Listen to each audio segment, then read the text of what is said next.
I think most Americans believe that after you commit a crime and pay your debt to society, the punishment ends. You have the chance to rebuild your life and get a fresh start. But the reality is much harsher.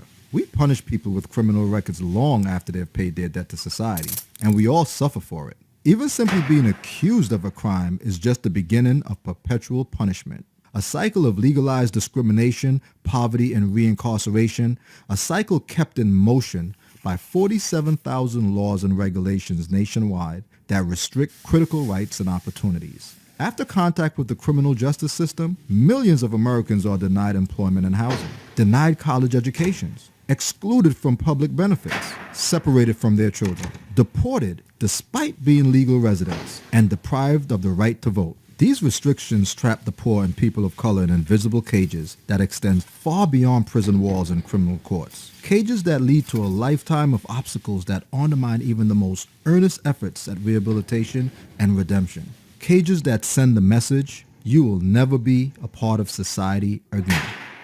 This is not some isolated problem. 95% of all incarcerated people will return home at some point. Each year, more than 600,000 people are released from jails and prisons. That's roughly the population of Boston or Seattle.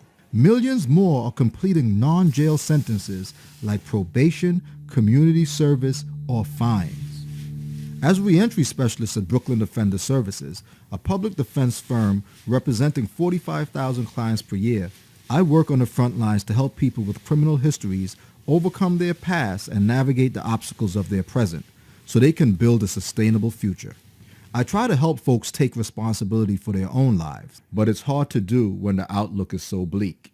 Even for low-level offenses and misdemeanors, the aftermath of one individual's experience with the criminal justice system ripples out to entire families and neighborhoods and gets passed down from generation to generation. The result, more poverty, more crime, more incarceration. I see Javon, an 18-year-old young man who cannot live with or even visit his family and cannot find an affordable apartment because he was convicted of gun possession and banned from all public housing.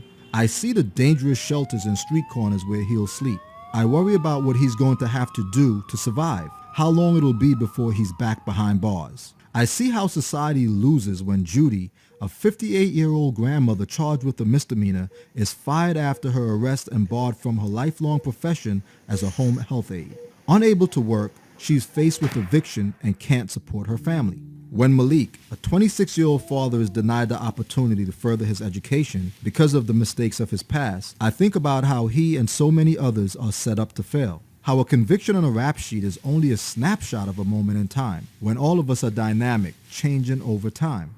The criminal justice system disenfranchises these men and women, preventing them from growing, from truly being free. I am among the very few fortunate enough to be living a second chance. 3 decades ago, I was involved in a crime that took the life of another human being. I spent over 24 years in prison for my role in that reprehensible crime. While incarcerated, I had the chance to participate in a pilot program offered to only 15 inmates that allowed me to pursue a formal education. Upon release, I found an employer willing to look beyond my criminal record, one that saw the hard lessons I learned in prison as an asset, not a liability. Affording people a real opportunity to re-enter society isn't just good for individuals and families. It's good for all of us. Meaningful re-entry increases productivity, reduces poverty, and saves money. Most importantly, it makes us safer by eliminating the circumstances that perpetuate cycles of crime and punishment. People already get punished harshly by the system, but they shouldn't receive a second sentence that makes discriminating against them legal for the rest of their lives. By restoring full rights of citizenship to people after they've been through the system, we can start to end this cycle of perpetual punishment. We can start to abolish the justice trap.